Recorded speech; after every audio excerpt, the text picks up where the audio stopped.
Hey guys, welcome to Boxing Squared for boxing news and views from around the internet. When I read today the comments from Kubrat Pulev on Facebook, in which he effectively ruled out fighting Anthony Joshua on October 28th, well, my heart sank a little bit. And not for the reason that I was really desperate for a Pulev vs Joshua fight, but more so because of the ramifications it has for the already clogged, yes, the clogged up heavyweight division. The confirmation or otherwise of who out of IBF mandatory challenger Pulev or WBA mandatory challenger Luis Ortiz was going to face IBF and WBA champ Anthony Joshua, well, that was going to be the domino to free up other fights in the division. For example, Deontay Wilder, the WBC champ, well, he's been in no hurry to set a fight with his mandatory challenger Berman Stavern because his people have been trying to make a fight with Ortiz. Well, that's one reason. There's a couple of other factors at play there. People don't really want to see that fight, and Wilder has said he was injured in recent months. But he has been trying, or his team at least, to make that fight with Ortiz, and we almost thought it was made a few weeks ago. But we're waiting now. Ortiz is waiting. And you might have also noted not a lot of other fights are being made below these guys in the top 10 of those three sanctioning bodies I just mentioned. Guys are seemingly waiting for the dominoes to fall, so then they know and they can plot their next move to get closer to their title shot, whichever division it may be in. Sanctioning body, I should say. I've already mentioned previously, things have ground to a halt in recent months. The heavyweight scene, which had such a strong start to the year and featured some decent fights involving many of the top names, well, it's just gone dormant. The malaise, well, it is well and truly set in now. I really did think we were close to working through some of it. But, and that was going to be through the confirmation of Anthony Joshua's next opponent. Remember, the IBF and WBA have both ordered a fight to be made with their mandatory challenger, and that 30-day window is all but gone. The WBO president, he has said they're working with the IBF to resolve the situation to keep everyone happy, and that's so no one misses out. So I read that more to be that the WBA don't want Joshua stripped as their champ. Eddie Hearn, Joshua's promoter, he has spoken incessantly that no matter what, Kubrat Pulev is next. So with Pulev saying on Facebook, and you can check the comments on screen, it doesn't really translate greatly from into English, but you get the gist of what he's saying. He's saying he won't be ready for AJ by October 28th because he needs more time to train, and no one has agreed anything with him. I truly thought, when I read all that stuff today, I was like, man, we have just entered the Twilight Zone. The Twilight Zone. And I'm sure poor old Eddie Hearn, he probably felt a bit physically ill reading and hearing that. And no doubt he would have been after a massive please explain from Pulev's promoter, Kelly Sutherland. But according to Pulev, he's had little to do with his promoter in recent weeks and he's agreed nothing.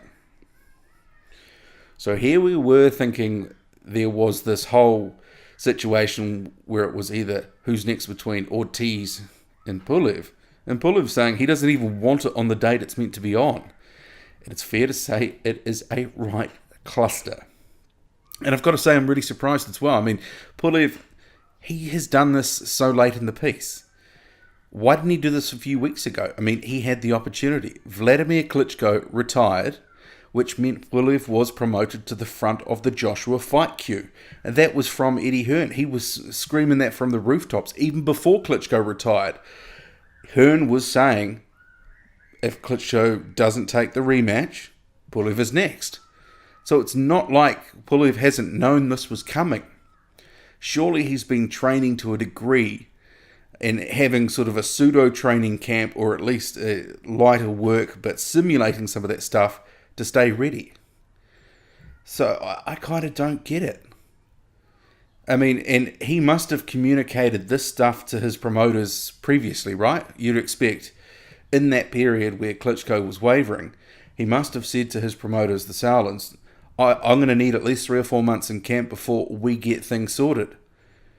And if he didn't, well, he's an idiot. So I've got to wonder, what does the IBF make of all this? They've come in over the top pretty hard. and basically said, well, now that Klitschko's out of the way, you have to make this fight by early December at the latest. Otherwise, Joshua gets stripped. But now they have their own fighter saying, actually, October 28th, don't think so, not ready, you haven't given me enough time. It's not like this hasn't been well telegraphed. So, I mean, and that's the thing. So, no doubt, I'm sure at IBF headquarters, there's probably a few swear words and choice other words being said behind closed doors. So, you've got to wonder about the motivations and what they are and what's really at play here. I mean, is Pulev trying to sweat Eddie Hearn for more money? Or, who knows? But I guess at the moment, well, in terms of fans, those other things, we don't really care about it. What we care about is a fight being made. And this is the thing. I mean, does Pulev think that Hearn doesn't have other options? Because he does. Luis Ortiz, the WBA mandatory. That's what this recent scrap between the IBF and WBA has been about. Who is fighting Joshua next? I mean, it was feeling like it was getting to a situation where Joshua was going to be put in a position where he was going to get stripped by one or the other. Surely that, some of that pressure comes off now. Because if Pulev is saying that he's not ready, I mean, Luis Ortiz, you'd have to think he may jump in. Remember, Ortiz offered to fight Deontay Wilder at about 3 weeks' notice this year, at the start of the year, when Wilder's voluntary defence, which was going to be against Wawrzyk, fell through because Wawrzyk tested dirty for PEDs. A lot of people came forward. Ortiz was one of them. He said, yep, I'll fight you. Wilder said, thanks, but no thanks. At the time, you got a history of doping, no thanks. And that's why he went with Gerald Washington. But if Ortiz was willing to step up at, 2.5, 3 weeks notice, surely the prospect of a training camp of, 6 weeks? Maybe 6.5? You'd have to think he would leap at that, right? He's a guy that trains year-round anyway. And especially if the dollars are right, what sort of money is this going to generate for Ortiz? Well, it's probably going to be well above anything he's ever dreamed of. And I think fans in general, well, they're, at the moment, just thirsting for a Joshua fight. Doesn't matter what fight, really. He hasn't been in the ring since April. His fans want to see him in the ring. And really, when you think about the last couple of months, what have we really had in terms of major heavyweight bouts? The biggest probably has been Gerald Washington versus Jarrell Miller. And that's kind of a middling sort of fight. But that's one that, I know for a lot of hardcore fans it was a must-see fight. But for fans in general, especially the casual fan, that's not one that maybe captures their imagination. The next decent fight coming our way is Joseph Parker versus Hughie Fury. And that's another good fight. But it's not likely to capture, and the ticket sales seem to, and the rumours floating around about the promotion, that sort of thing not going that well. It's probably not going to capture the imagination of the casual fan. Because the casual fan is where the money comes in. You think about all the hype and promotion about Mayweather and McGregor with this upcoming fight.